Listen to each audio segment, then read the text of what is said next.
안녕하세요. 여러분을 회계와 세법의 늪에서 구해주고 싶은 구세주 구쌤입니다.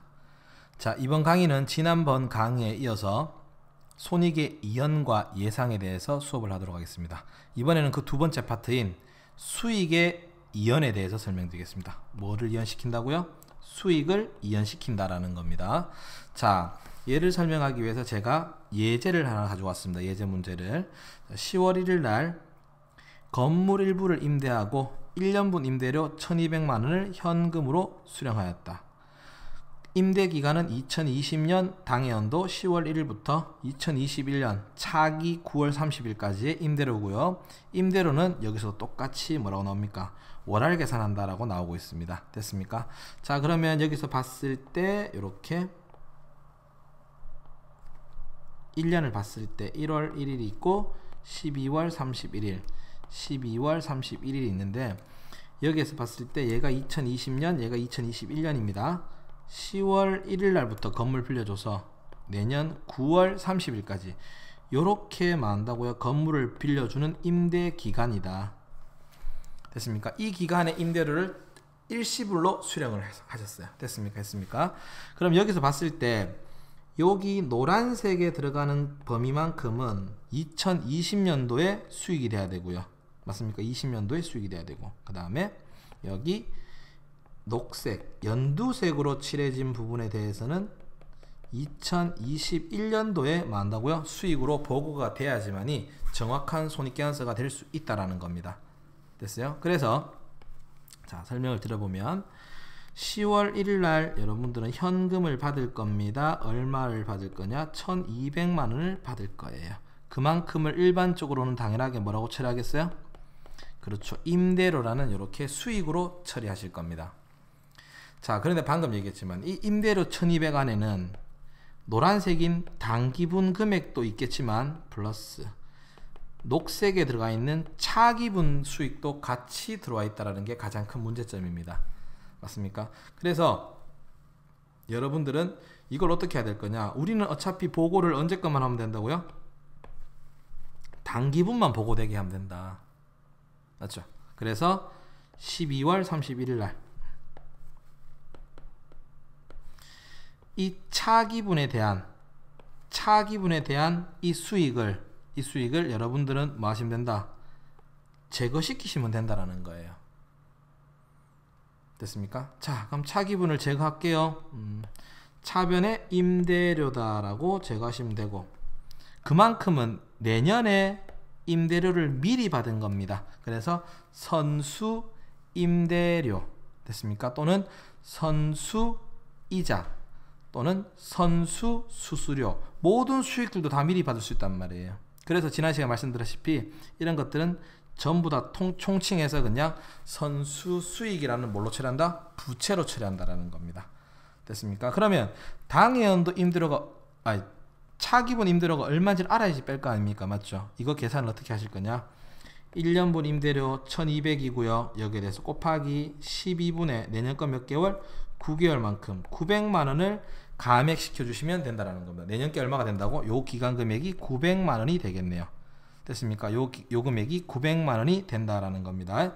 자, 그러면 이만큼을 여러분들은 만다 임대료라고 900만 원 감액시켜 주시고, 그만큼 선수 수익이다라고 얼마? 900만 원 적어 주시면 된다라는 거예요.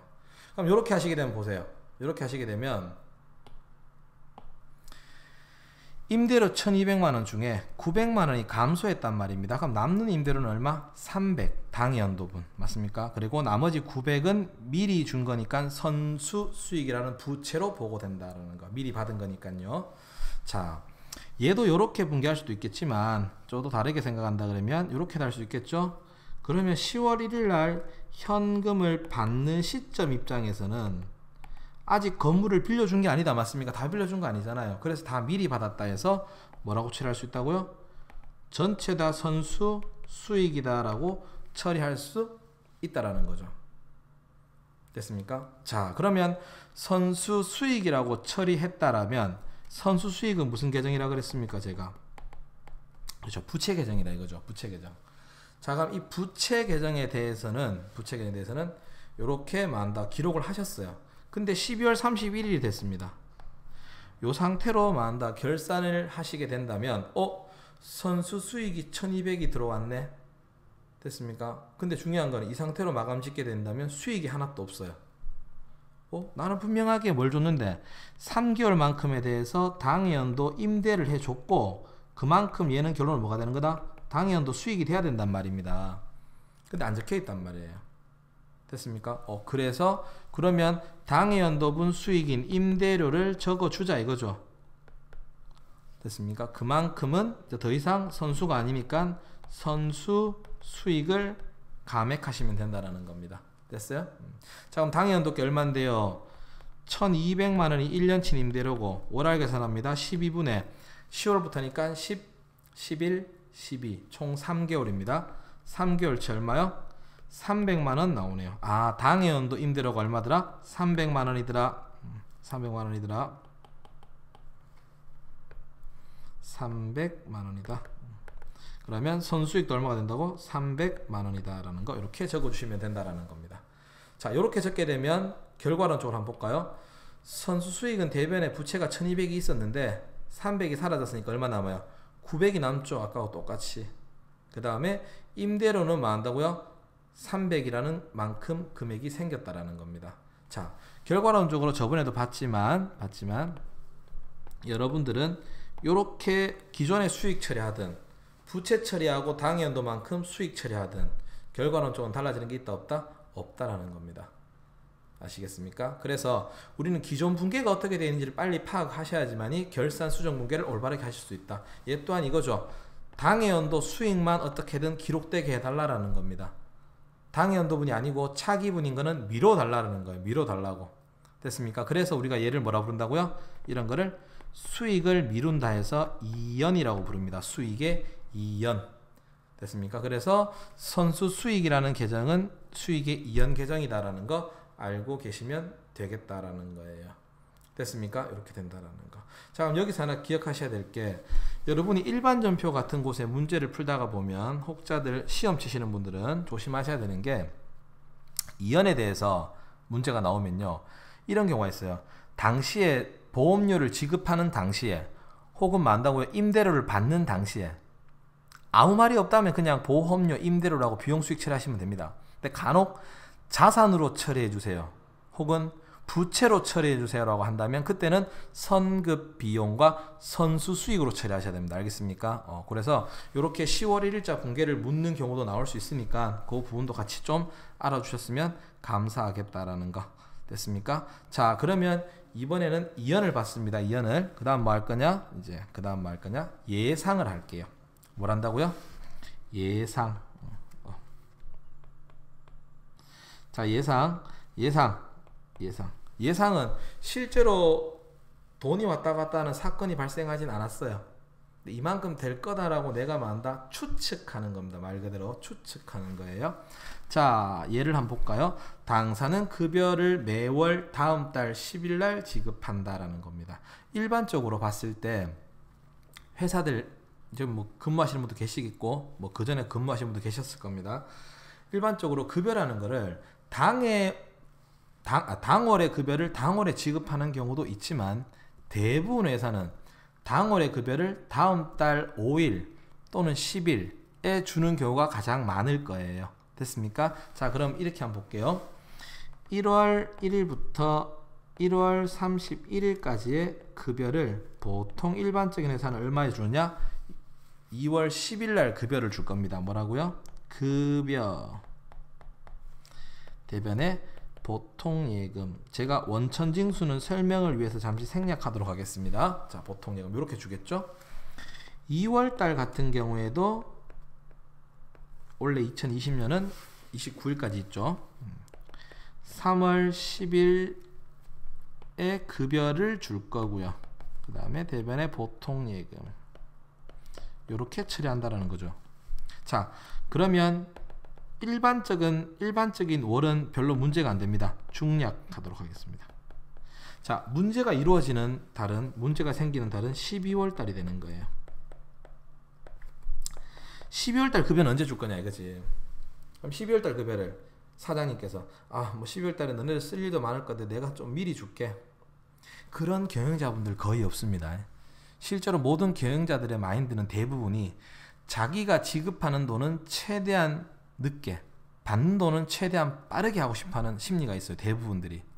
됐습니까? 그래야지 은행에 하루치에 이자라도 더 받을 수 있기 때문에. 됐나요? 그러면 이 급여 같은 경우는 당연하게 2021년 12월이 아니죠. 2021년 1월 10일 날 줄 거란 말이에요. 12월 달 급여니까. 맞습니까? 그럼 그때 우리가 급여 대변의 보통 예금. 자, 요렇게 처리하면 이게 맞냐라는 거죠. 이게 맞냐라는 거죠. 지금 이 급여는 언제 거라고요? 이 급여 언제 거라고? 2020년 12월불입니다. 맞죠? 그런데 지금 작성 날짜는 2월 2021년이에요. 그럼 분명히 2020년도에 발생했던 비용인데 2021년도에만 다 기록을 하게 된단 말이에요. 뭔가 좀 안 맞죠? 그래서 요렇게 하시는 게 아니고 요렇게 하시는 게 아니고요. 요렇게 하시면 안 됩니다. 안 되고요. 자, 얘를 2020년 12월 31일 날 아직 급여 주진 않았지만 이만큼의 급여는 발생했다라고 보는 겁니다. 됐습니까? 보는 거고요. 그만큼을 뭐라 부를 거냐면 미지급 비용이다라고 이렇게 처리할 겁니다. 얘도 똑같습니다. 미지급 급여도 있고 미지급 임차료도 있고 미지급 이자도 있고 여러 가지 다 있습니다. 그걸 일일이 다 쓸 수는 없기 때문에 미지급 비용이다라고 쓰는 거예요. 알겠습니까? 이렇게 된다는 거 알아두시고, 자, 그 다음에 내년 2021년 1월 10일에는 급여를 주는 게 아니라 작년에 못 줬던 뭘 주는 거라고요? 그렇죠. 미지급 비용을 보통 예금에서 지급하는 거다. 이렇게 분기가 되어야지만이 정확하게 2020년도 손익계산서와 2021년도 손익계산서가 정확하게 일치한다는 겁니다. 맞습니까? 이해되세요? 이렇게 된다라는 거예요. 자, 그러면 얘 같은 경우는 우리가 실제로 돈을 지급하진 않았지만 이만큼의 비용이 생겼으니까 적어주세요 라고 합니다. 그래서 이걸 우리가 뭐라 부른다고? 아직 돈은 안 줬지만 이만큼 될 거다라고 비용을 적어준다 해서 예상, 혹자들은 이걸 또 발생이라고도 합니다. 알겠습니까? 같은 거예요. 이렇게 된다라는 겁니다. 자, 이번 시간에는 지금 수익 비용 이연에 대한 두 가지, 선급 비용과 선수 수익, 그 다음에 미지급 비용이라는 예상 분계 세 가지를 했습니다. 맞아요. 그래서 이번 강의는 이 세 가지만 하는데, 여기서 알아야 될 게 여러분들 기억하세요. 선급 보험료나 선급 비용이나 같은 겁니다. 선수 임대료나 선수 수익이나 같은 거예요. 미지급 급여와 미지급 비용은 같은 겁니다. 제가 말씀드렸습니다. 모든 수익과 모든 비용에 전부 다 모든 수익과 모든 비용에다가 전부 다 선급, 선수, 미지급을 붙이실 거 없어요. 너무 많아진다고 개정 과목. 그래서 총칭해서 선급 비용, 선수 수익, 미지급 비용이라고 부른다 그랬어요. 아시겠습니까? 요거 기억을 꼭 좀 해 주시기 바랍니다. 자, 요렇게 해서 일단 결산에 대한 두 번째 강의는 마무리 짓도록 하고요. 자, 긴 강의 들어주신다고 감사하고요. 강의를 잘 청취하셨다면 좋아요, 그 다음에 구독 부탁드리도록 하겠습니다. 감사합니다.